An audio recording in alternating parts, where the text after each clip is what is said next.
Okay, we should be live here, everybody. Good morning, good afternoon, good evening, maybe for some of you. I hope that you are all well. I'm very happy to be here today. We're here at school in London, and it's a gorgeous day. I remember back in February doing a live class with you and it was snowing, so quite different now. Anyway, today we are going to be looking at writing, specifically for nurses, but to be honest, this lesson can be useful and can apply to other professions as well. Now, I'm just going to share my screen with you.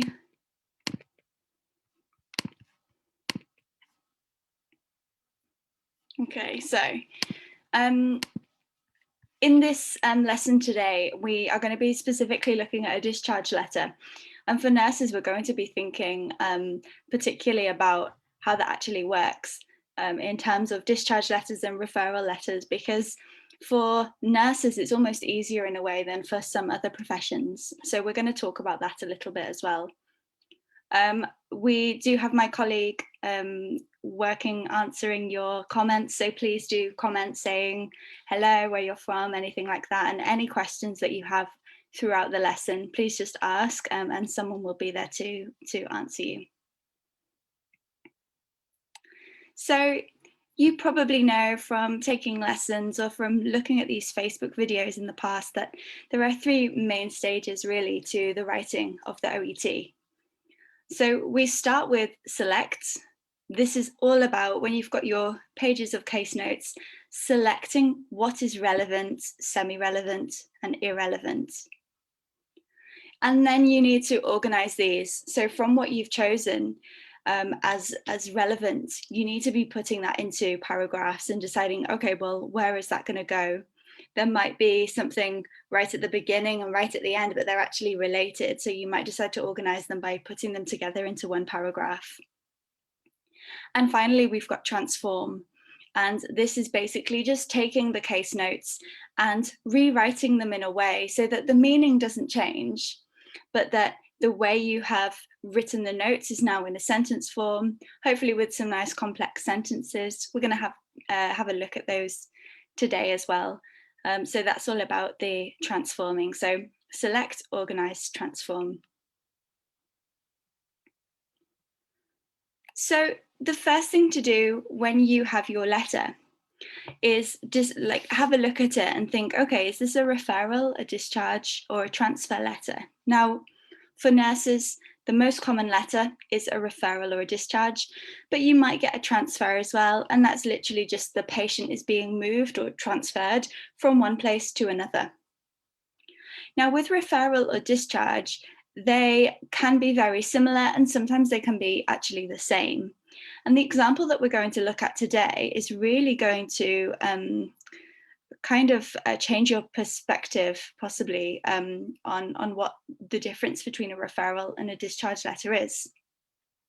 So classically, we tend to think of a referral letter as the nurse referring or sending the patient to somewhere new. So for example, it could be that you're a ward nurse in a hospital and you're referring the patient to a physiotherapist. Now, very often we also have a similar type of thing where you'll have a ward nurse or a charge nurse sending the patient maybe to a care home. And if it's a referral, then the chance is that it's going to be a new place that they are going. So imagine we have an elderly patient and they live on their own at home. And the referral might be that actually that patient now needs to go into a care home. So that would be a referral. They are being discharged from hospital, but it's a referral because they're going to a new place.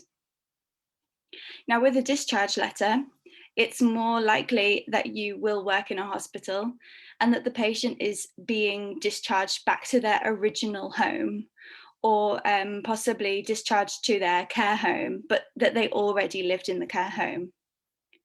So as you can see, the boundaries, the kind of lines between referral and discharge are very similar.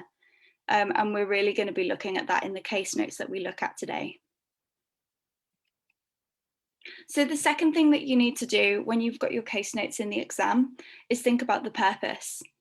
Purpose is one of the key elements that comes up in the writing marking criteria. So as soon as the examiners are reading your writing, they are going to be looking for the purpose. So why are you writing the letter? And the way that you're going to find this out is by thinking, okay, well, who am I writing to? And what do they need to know? What do I need to tell them? And also you must consider whether you know the patient or not. Because if they know the patient, then you probably don't need to list things like their medical history or their medication, but it always depends on the case. So thinking about whether they know the patient will just help you to understand the patient a little bit more. And then we go with our selecting case notes and deciding if it's relevant, semi-relevant, or irrelevant. We organize and think about the paragraphs that we're going to have in our letter. So there's two main ways that here at West London English School that we talk about when it comes to organizing your letter. And we do have lessons on this further down on Facebook. So if you go on there and you scroll down, you will be able to find our lessons on organization. But I'll just explain quickly to you. So what we suggest is two options: chronological or order of importance. And chronological is where you start with either the most recent date or the most important date.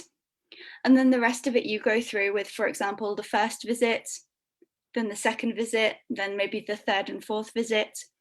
So everything that you're reading, apart from the first one, which would be the main, most recent event, everything after that is chronological in order of dates. The other option for organization is order of importance, where you start with the main idea for why you're writing to that person. For example, maybe the patient has presented with certain symptoms, and that will be your first paragraph. Then you would go to any kind of secondary issues. So for example, maybe they have a family history of diabetes. So that could be something important to know. And then finally, you might go into something like future, if they have any appointments, maybe with an endocrinologist or something like that, that would be in that final paragraph. We're going to have a look at organization again today as well. And the final thing is transform. So transforming the case notes. Make sure that you're not just copying the case notes that are there, put them into full sentences, make as much use of as you can of synonyms and of different parts of speech. If you see the word important, change it to importance, that kind of thing. So I've got some case notes for you here. As you know, with every letter, you start with 5 minutes of reading time. And in this 5 minutes, you are not allowed your pen. You're not allowed to even touch your pen. So in that 5 minutes, you just read through everything. And this is where it gives you some really good thinking time about the purpose, about selecting the relevant case notes. And you have 40 minutes to write. Now, ideally, you would spend about 5 minutes planning your letter, about 25 to 30 minutes writing it, and about 5 or 10 minutes at the end, checking it through, proofreading it, making sure that if there's any mistakes, that you are fixing them. So the first thing to look at could be the introductory line at the top, which gives you a bit of information about the patient. Here it is. You're a registered nurse preparing Mrs. Jasmine Thompson's discharge. Mrs. Thompson has had a right total shoulder replacement. She is to be discharged home today with assistance from in-home nursing service. So by reading this kind of context statement right at the beginning, we can see, okay, so Mrs. Thompson has been in hospital. She's had an operation on her shoulder, and now she's being prepared for discharge. And when she goes home, she will have help from an in-home nursing service. Really, even though it's only a few sentences, it gives you a kind of idea about the patient. And the next thing I would do is look at the writing task. If we just go back You can see here at the top highlighted is the notes, and then right at the end, you've got the writing task. And that is the order I would read it in. Start at the beginning and then skip right to the end. So here's the writing task.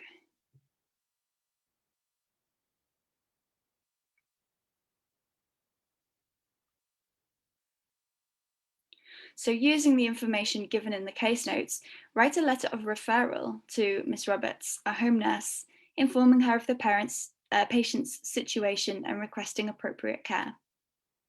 Okay, so we know from before that she'd had an operation, she's returning, she's being discharged from hospital back home, and she's going to have an in-home nursing service.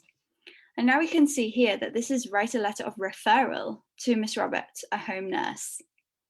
So this is a really interesting case. Now, we know that this is kind of discharge, but kind of referral. Now, what OET could have done is they could have changed the word referral here to discharge. Write a letter of discharge to Miss Roberts, a home nurse, and the letter would basically be exactly the same, because the truth is that Miss Roberts is being discharged from hospital. But at the same time, Miss Roberts is a home nurse. Miss Roberts is a home nurse, and she doesn't know the patient. And that is why in this case, it's a letter of referral, because you're introducing the patient to Miss Roberts, even though she's being discharged from hospital. So that line, especially for nurses, the line between a referral and a discharge letter is pretty much the same. And as we can see here, it sounds like a discharge, and here it's a referral, but the patient is being discharged. So remember, when we come to the writing task, we've got to think, what type of letter is it? Well, we know here it's a letter of referral. Here we've got the recipient, Miss Roberts, who is a home nurse. And finally, we've got the purpose, which is to inform the nurse of the patient's situation and request appropriate care. And we're going to go through the case notes now, thinking about what is relevant, semi-relevant, and irrelevant. And for me, I would start with the discharge plan, because I know even though it's a letter of referral, there is a discharge plan because the notes at the beginning say that she's being discharged. So really, this is a kind of discharge letter. So I'm going to go to the discharge plan and select my case notes. I'm going to give you 30 seconds to choose here what you think is relevant, semi-relevant, and irrelevant.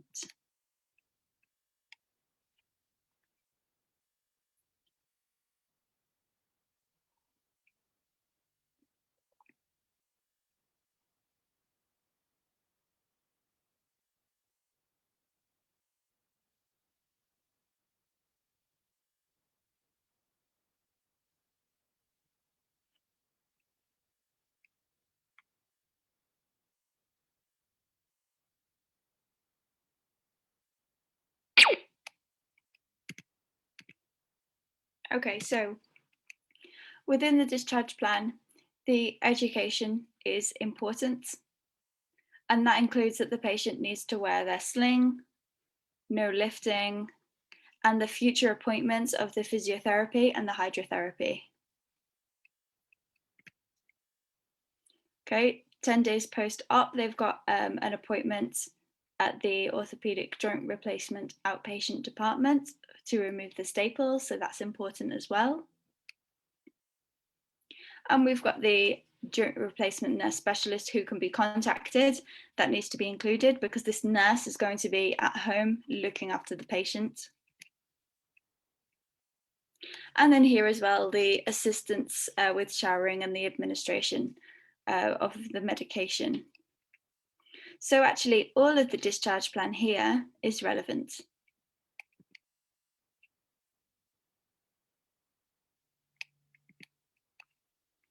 Okay, and then I would start at the beginning and go through in a normal order.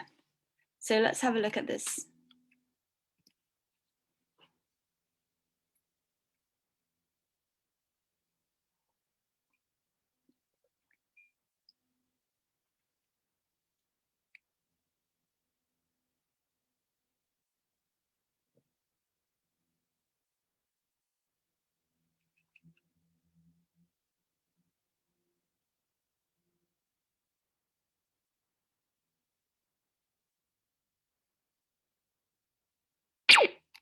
Okay, so if we look at the beginning, as always, you need to make sure that you have the patient's name and you need to put their date of birth right at the beginning of the letter.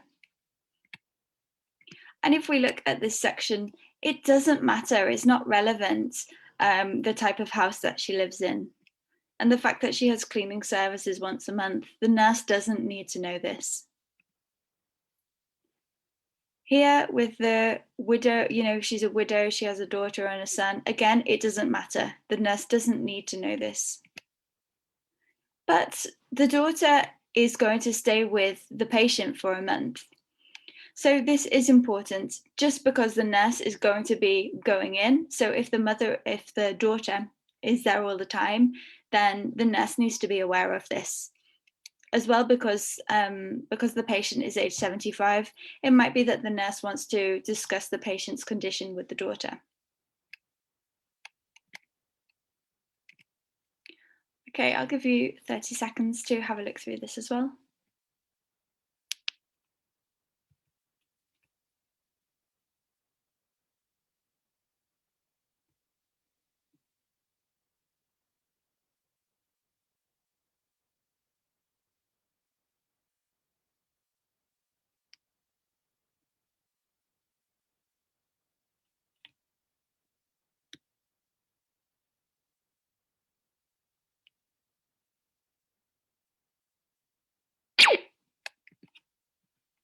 So we've gone through the topic before. If we look at the medical history, the first two aren't really important because even though it's saying here that she has shoulder problems, we know that already because she's just had an operation on it.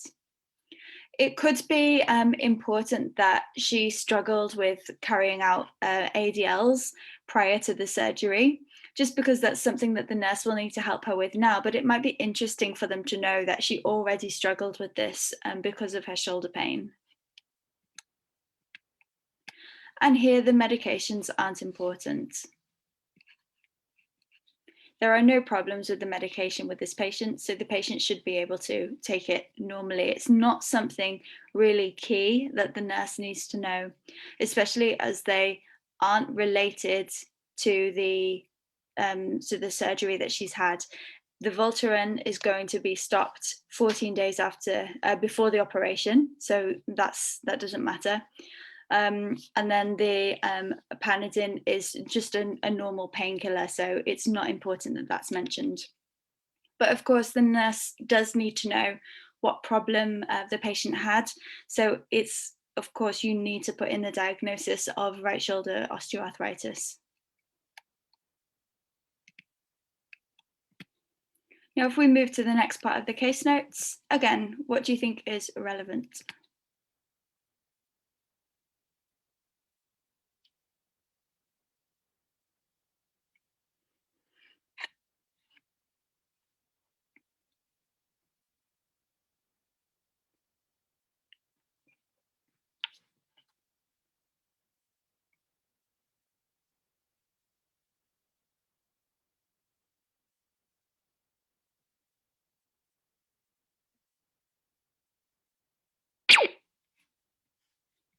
Okay. So we do need to mention the operation that the patient had, a right total shoulder replacement. It doesn't matter that x-rays were done. The nurse is going to be at home with the patient, so this doesn't matter while she's helping or he is helping her at home. Here we've got the exercise regime and being compliant with physiotherapy. And the reason that this might be important is because if you remember back to the discharge plan, the patient does need to go to physiotherapy sessions. So the fact that she's compliant with this could be mentioned. The bloods, if they're within normal limits, so it's something that doesn't really need to be mentioned because it isn't a problem, but it could be added in there. Because of pain management and having a cold compress on there, again, it could be mentioned just because if the patient complains of pain, this is something that we know works for the patient, so it could be added in there for the nurse to know. And this bit doesn't matter about the wound and the drain site. It's not going to be something needed for the home nurse to know. So the final thing here again, the reason that this isn't relevant, the home nurse to assist at home, is because you're writing to the home nurse, so they already know this. And it might be the fact that the patient is being discharged home with the daughter doesn't really matter. But obviously, as we said before, the fact that the daughter is going to live with the patient could be something that you want to add in there. Let's have a look at the nursing management.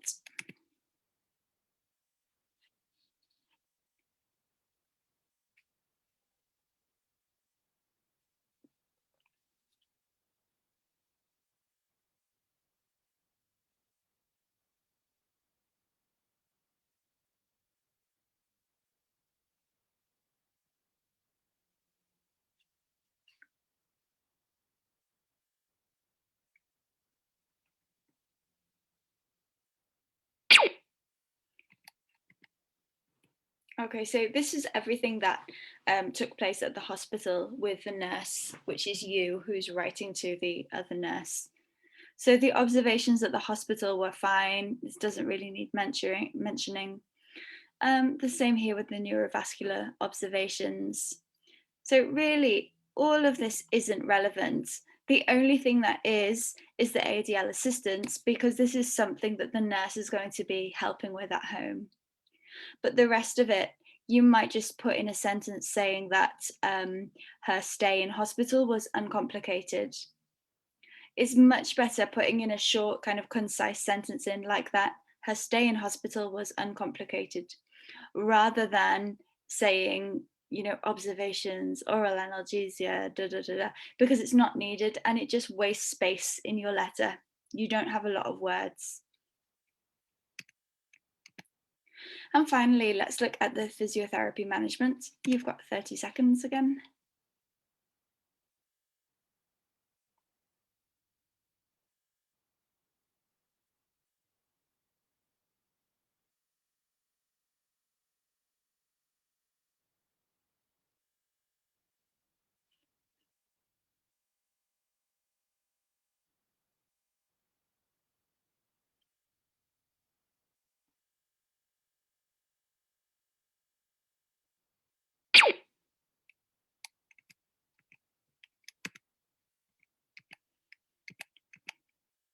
Okay. Let's have a look at this together then. So the first few, the exercises are not relevant. If it was the physiotherapy that you were writing to, or maybe the physiotherapy writing to the nurse, then it could be a little bit more relevant, but it doesn't matter too much here, because if we look back, if we remember to the discharge plan, we know that the patient is going to be attending physiotherapy and the hydrotherapy. So none of this really is stuff for the at-home nurse to do. It's not part of the at-home nurse's job. Anything that is part of her job needs to be mentioned, but this isn't here. So the discharge education was something that was also mentioned in the discharge plan, so that can be mentioned. And then, as we said before as well, in the discharge plan, we know that she needs to attend physiotherapy and hydrotherapy sessions. So again, that's why this is semi-relevant.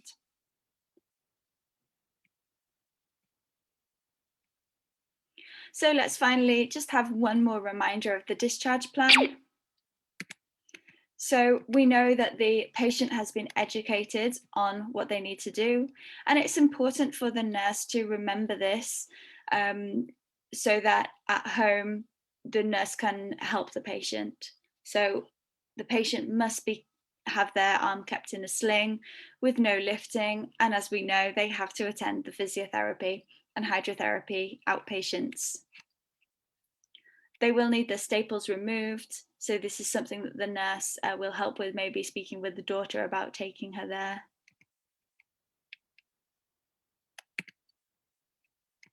And help with the ADLs and the DVT. So, as I said, even though with this letter it says it's a letter of referral, really we're looking at a letter of discharge. So, don't get too bogged down in the exam thinking, is it referral? Is it discharge?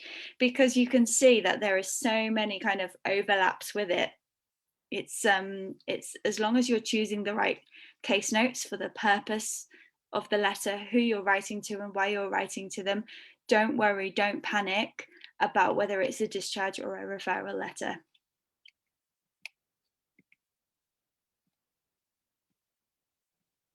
Okay, so we're now going to have a look at transforming the case notes now that we have selected them. And we're going to look at this via the sample answer, and we're going to link this to a little bit of language as well. So I'll give you some time to read this.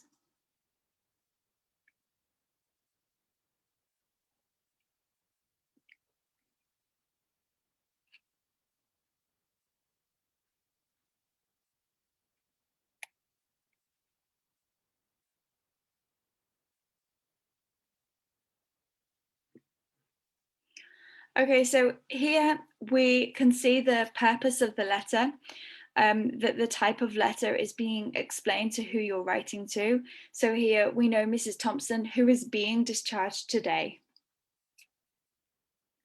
We've got the main complaint. So she has just undergone a total right shoulder replacement. And the reason for that is because she has right shoulder osteoarthritis. And the purpose of the letter is there as well. So if you could manage home care for Mrs. Thompson. So this is a really nice introductory letter. The second part of the final sentence, in her single-story house once she's been discharged, isn't really necessary, but it's nice to add that in there. Sometimes people, students think, why should I write in their job? Or why should I put this kind of information in there? And sometimes it's nice to do that. Even if it is irrelevant, it can make the patient seem a little bit more human. So sometimes it is nice to add these kind of smaller details in there, but don't do too much of it, of course, because you are being marked on the relevant case notes that you're choosing. So everything there leads to a very good introduction, and this person is probably looking at getting a 3 out of 3 in the purpose part of the writing criteria at the moment.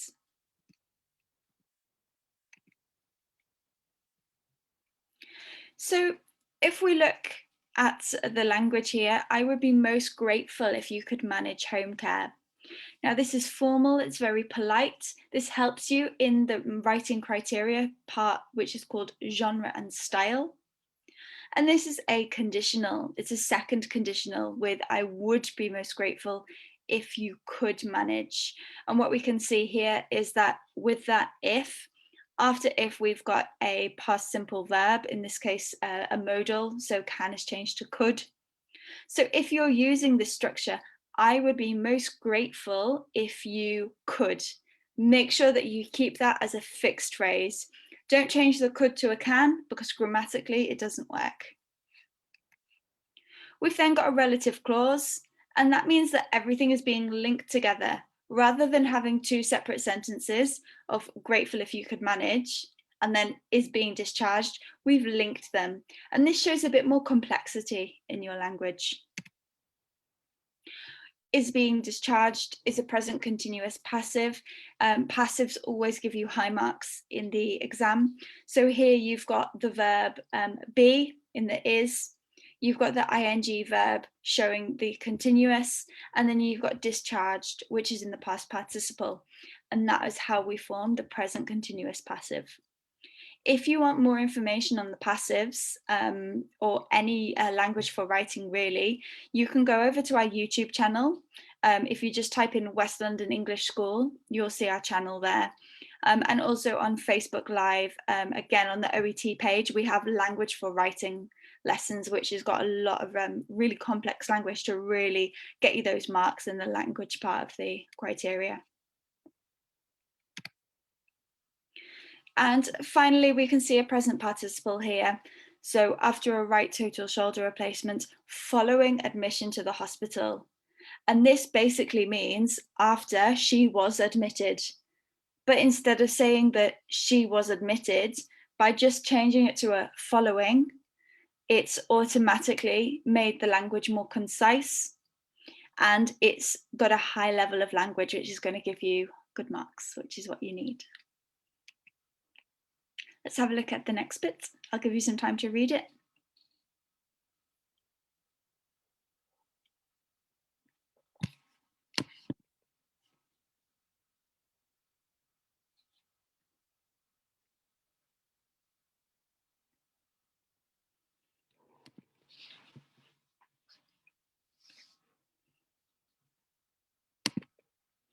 Okay, so this is something I mentioned earlier, actually. With the sentence, Mrs. Thompson's post-operative phase was largely uneventful. And this is a fantastic way of basically saying that a lot of the stuff you read in the case notes was irrelevant. So here, with the nursing management, if we remember, everything was within normal range. She was, compliant. The post-op bloods were within normal limits. Everything was good. So by using this phrase, was largely uneventful, it's a really nice, concise way of helping you say a lot in a very small amount of words. And this is what the writing criteria looks like. Again, if you want to know more about the writing criteria, we do have a lesson on this on Facebook Live. If you scroll down on the OET page, you will see, I think, a lesson that I did on this. But what we're looking at here really is conciseness and clarity. And here, information is summarized effectively and presented clearly. And that is, you can see the top mark, that is a band 7. So top marks there if you do that. And here is a perfect example. The post-operative phase was largely uneventful. This next bit, she's been compliant with her physiotherapy exercise regime, is very good, very simple. You can see that in the case notes it does say compliant, so you might wish to change that to a synonym or a different form of the word. Yeah, and this is a present perfect passive. So again, we can see passives which get you these high marks because they basically just remove the subject and they make everything seem a little bit more distant. So here she's being compliant. And we've got her post-op bloods, which remain in normal limits. This is a present simple verb, and that's because they still remain in normal limits now. And then finally, the post-operative pain was managed with analgesia and a cold compress for 4 hours each day. And we can see here was managed, and this is a past simple passive. So what I mean by removing the subject is who managed her post-operative pain. Maybe it was a doctor, but it doesn't matter. We wouldn't say the doctor managed her post-operative pain because the doctor doesn't matter. The thing that matters here, the most important part, is that the pain was managed. And that is the reason that we use the passive, to take away the thing or the person that did the action, because it's not important, it's irrelevant.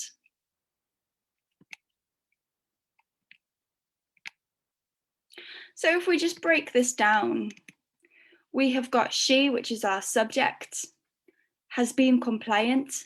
This is a simple sentence in the passive form. We've got the linker and then we can see our second clause here. We've got the subject, her post-operative bloods, and the verb remain. And then with that, we've got a compound sentence. And that's because you've got the linker and those two parts, you could have just put a full stop in the middle and then made a new sentence. But by putting them together, it adds to the complexity of your language.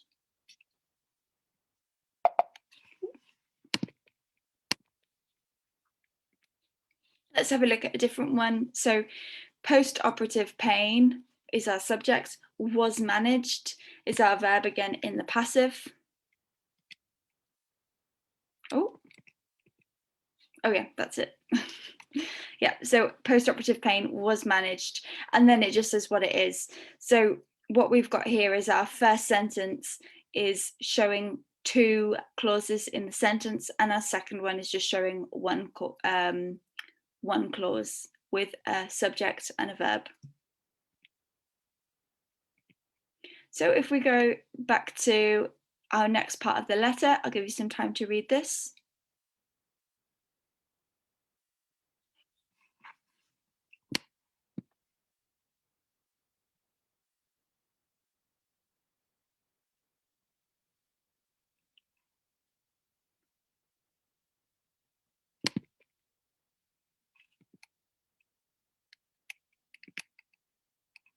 So the education that was mentioned, here we can see that the form of the word has changed.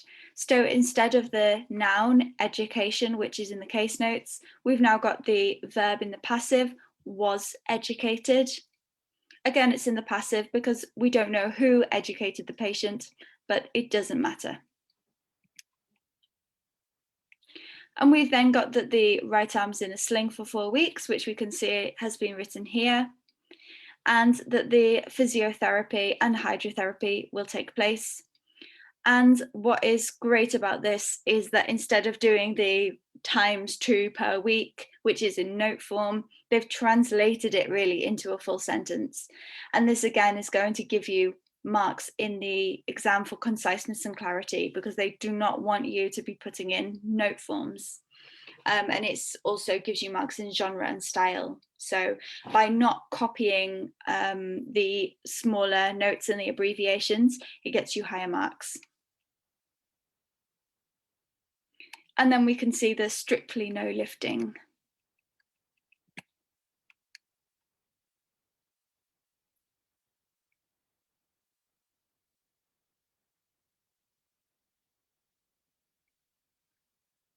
So if you look at the case notes here, it almost looks quite complicated. Assist with showering, administration of for 4 days as DVT.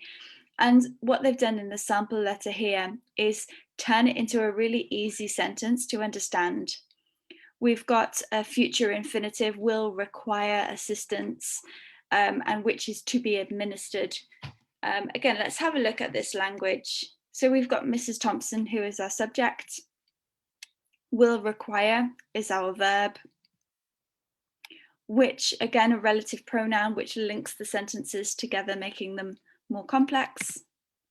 And then we've got a passive infinitive, is to be administered.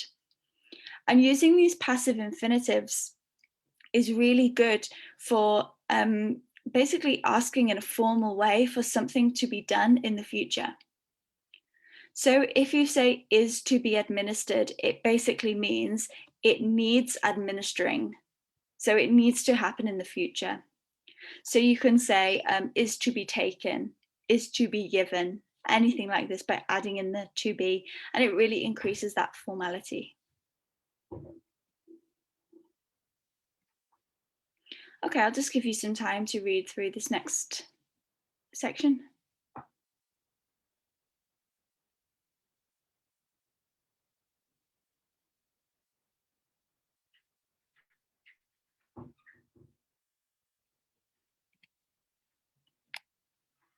So we can see here, instead of 10 days written as the number, they've written it out in full, which again adds to the formality. So staples removal, the person has written her staples are scheduled to be removed, which is a really nice way of writing this. It's a passive infinitive. Again, so this is why it has that level of formality, and it's saying that something needs to be done in the future. Here the writer, the student, has written their own words in case any issues arise, which is a really nice thing to write in there. what you can do is go through sample letters yourself when you're at home. If you go to the OET website, there are a lot of sample letters there. If you do any of our writing courses, we will always give you sample letters. And it's a really good way to just go through and highlight any language that you think you would almost like to steal for yourself and use in your own. And this is something here that I would want to steal if I was going to be writing for OET. So in case any issues arise, I think that's a really nice way of writing. And here we've got a modal passive can be contacted. Again, these passives are really helping this student to get high marks in the language section and in the genre and style section of the writing criteria. So here is the whole letter all together. It's in the same order that we've just looked through. And we're just going to look at it in terms of organization. So we've started with the introduction. This has the purpose, if you could manage home care, and it explains a little bit about the patient's diagnosis and what has happened to them. Then we have the background, the main complaint. We know because she had the operation, so the complaint is basically about about her post-operatively and how she was. Like she's done her physiotherapy, the bloods are fine, the pain is being managed. So all of that is just giving the general information of what happened after the operation. And then we've got the discharge plan. So for example, again, she's going to wear her right arm in a sling. She needs physiotherapy and hydrotherapy, and she isn't to do any lifting. More of the discharge plan here. So she requires assistance with the ADLs and the injection, so the medication that she needs, specifically the medication for her arm rather than her general medication that she would normally take. And then we've got future appointments, which includes that orthopedic joint replacement outpatient department appointment, all of that sort of stuff. And again, that the specialist or the nurse can be contacted at the hospital during the week, which again is related to the future. Basically, if you have any problems in the future, you can contact this person. And then that closing statement. So we can see here, it's kind of a letter of an order of importance. We've got that main thing right at the beginning, and then what is actually needed, and then the future appointments. And I would say that for a discharge letter, this type of organization is the best way for you to do it. So start with your introduction and your purpose. Then explain a little bit about the patient and what is relevant, what has just happened to the patient if necessary. Then go into the detail of the discharge plan and then anything in the future that needs to happen. I've got a little task for you here. So you've got the letter, and I'm just going to give you some time to choose the words that are in the gaps.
Okay, the answers are coming up.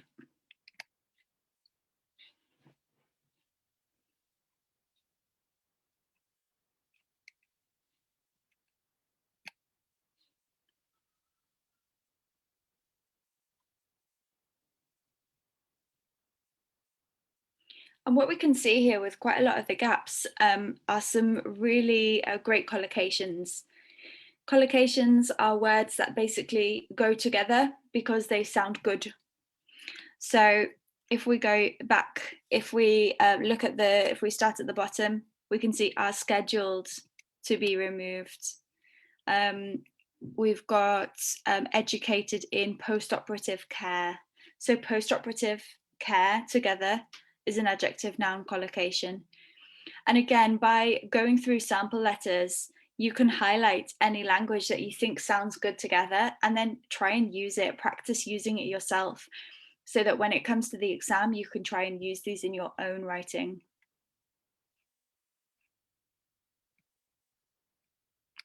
So let's just summarize our lesson today. So the first thing you need to do with your letter is identify the purpose. And this means, why are you writing? Who are you writing to? What do you want the recipient to do? And I would also add, do you know the patient? So remember, start with that kind of beginning. It will tell you a little bit about the patient and who you are, and then go right to the bottom, right to the end. Look at the task. If it is a discharge letter, after looking at the task, don't read through everything else because it'll be distracting. Go to the discharge plan and read through the discharge plan, and then you can go through everything else. And really, in order to identify the purpose, you can do this quite quickly, but the more you read through it and the more that you do it in that kind of order, the better you will have an idea of the patient and the case in your head. So always when you're writing, as it says here, don't lose sight of the purpose always, because the purpose, even though it is part of the writing criteria, the purpose literally like leads into everything else. It's all about selecting the right case notes. And if you've got the right purpose, then you will select the right case notes. So that's why the purpose is so important. So when it comes to selecting the relevant and semi-relevant, again, relate it back to the purpose. Think, okay, this is interesting, but does the person I'm writing to actually need to know this? And when we've had students in class before, we do a similar lesson to this and they go through and they think, oh yeah, like relevant, maybe semi-relevant, but actually the majority of the case notes a lot of the time are irrelevant. So really go through and just think exactly 100%, are you sure that this is relevant? Organize your letter logically. So this is why order of importance is such a nice way, I think, to write your letters, because if you're doing it with, you know, the main problem or the main reason for writing, and then you go to those secondary issues, and then you go to the future appointments, it kind of makes sense for it to be done that way. And if you're jumping about, it's really important that the reader of your letter can read the paragraph and understand what's coming next, and that it's really clear. So by organizing it logically, you're going to help the recipient and in turn help your marks. So clear paragraphing, make sure that your paragraphs are well organized. And that's also related to transforming the case notes. So when you've got your case notes, go through and think, even if you write the number, think, okay, paragraph 1, and then 1, 1, 1, 1, 1. And then you can look at those together and then think, okay, how am I going to transform this? What kind of language am I going to use? Am I going to use a relative pronoun? Am I going to use a passive? And don't just copy the case notes. Make sure that you're changing the words, using synonyms and that sort of thing. Use a range of tenses, go over your tenses, practice them. If you're not so sure about your language for writing, we do have a course here at the school, which is a self-study online course, and that will help you with your tenses if it's something that you do struggle with. Check your verbs always. Again, read through sample letters, see what verbs are they using in the sample letters, and then use them yourself. And try and use a mixture, a range of sentences. So we've had a look at some different sentences today. So compound, when it's a word like and in the middle and you've got those two clauses, and use different lengths. Don't go crazy with really long sentences all the time. Try and vary it. It makes your writing more interesting and also clearer to read.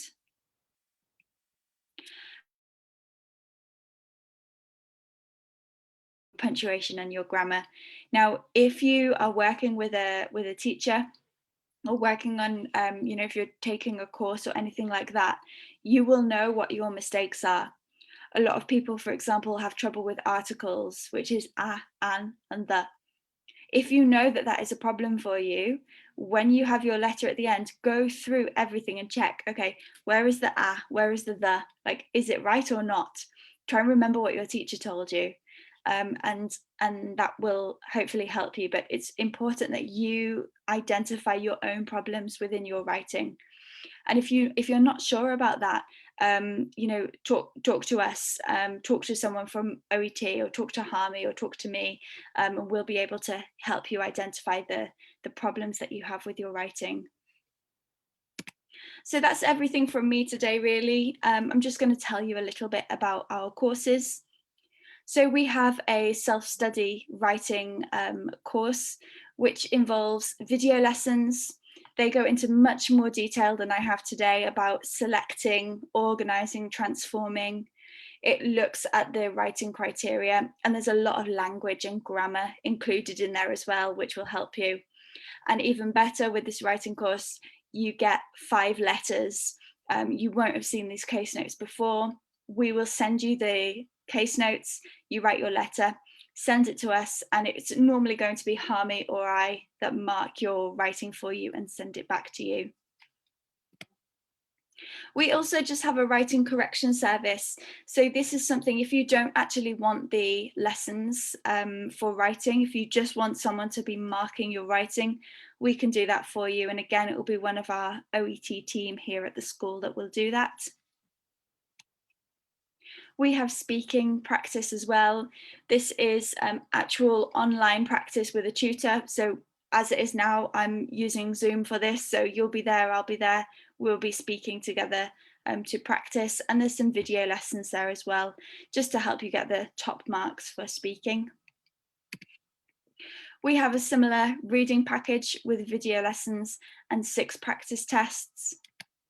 And the same with listening. We also have complete packages that go through all of the subtests. With each of those, you'll get mock tests, you'll get video lessons, and it depends whether you go for silver, gold, or platinum as to how much material you'll get. But for all of these courses, you get free access to a personal tutor. That will be either me, Harmy, or Catalin. And you will also get access to free weekly live classes. So aside from Facebook, we have other live lessons that we do exclusively for our own students. This is our team. So there I am in the middle. You've got Harmy here, who is our OET course director. And there's also Catalin there, who is an OET exam interlocutor. So they're a great group, a great couple of people to be working with here at the school. So hopefully, if you're in London, pop in and come and see us, or you can always send us a message and one of us will get back to you and help you, hopefully, with your OET journey. So that's everything from me today. Thank you very much for being here. If you've had any questions, I hope that they have been answered for you on the chat, but you can always send us an email or go on our website and have a look at our courses. And I will be back with you in a couple of weeks. Harmy is going to be teaching you next week. So take care, good luck if you have your exams coming up soon. Yeah, thank you very much for watching. Bye.